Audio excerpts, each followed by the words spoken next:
Virat Kohli, Rohit Sharma test ఫార్మాట్కు వీడ్కోలు పలికిన వెంటనే కొన్ని రోజుల తేడాతోనే ఇక విరాట్ కోహ్లీ కూడా గుడ్ బై చెప్పేశాడు.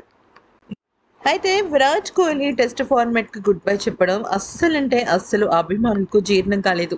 అయితే విరాట్ కోహ్లీ టెస్ట్ ఫార్మాట్ నుంచి పక్కకు తప్పుకోకుండా ఉండడం కోసం బీసీసీఐ చాలా ప్రయత్నం చేసింది. అయినప్పటికీ కూడా విరాట్ కోహ్లీ ఒక స్ట్రాంగ్ డెసిషన్ అయితే తీసుకున్నాడు. దీనిపైన షోయబ్ అఖ్తర్ వ్యాఖ్యానిస్తూ ఏమన్నాడంటే, నేను యాక్చువల్లీ విరాట్ కోహ్లీ వన్డేల నుంచి తొందరగా వెళ్ళిపోతాడని అనుకున్నాను. ఎందుకనంటే ఛాంపియన్స్ ట్రోఫీ పూర్తయిన తర్వాత వన్డే నుంచి వీడ్కోలు పలుకుతారనుకున్నాడు.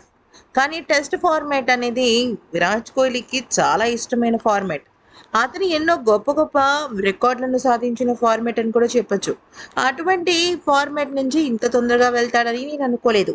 ఎనీవేస్ హ్యాపీ రిటైర్మెంట్ అంటూ తనదైన శైలిలో చెప్పుకొచ్చాడు. ఇక ఆ తర్వాత పాకిస్తానీ ఆటగాడైన షాహీన్ షా ఆఫ్రిది ఏమన్నాడంటే, విరాట్ కోహ్లీ లాంటి బ్యాట్స్మెన్ భారత జట్టుకు చాలా అంటే చాలా అదృష్టం. అతనికి బౌలింగ్ వేయాలంటే మేము ఎన్నో రకాల వ్యూహాలు, ప్రణాళికలు సిద్ధం చేసుకునే వాళ్ళం. అయితే అతను బ్యాటింగ్‌కి వస్తున్నాడు అంటే ఖచ్చితంగా ఏ బౌలర్‌కైనా సరే చాలా అంటే చాలా అలర్ట్‌గా ఉండాలి. ఒళ్ళు దగ్గర పెట్టుకోవాలి.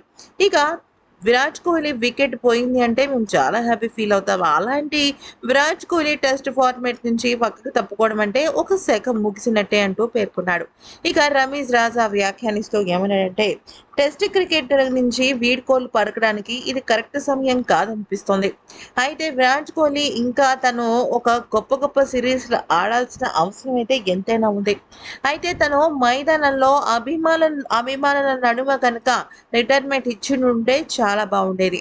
ఏదేమైనప్పటికీ కూడా ఇది తన సొంత డెసిషన్ అయినప్పటికీ తను టెస్ట్ క్రికెట్‌లో ఒక మైలురాయినైతే క్రియేట్ చేశాడు అంటూ పేర్కొన్నాడు.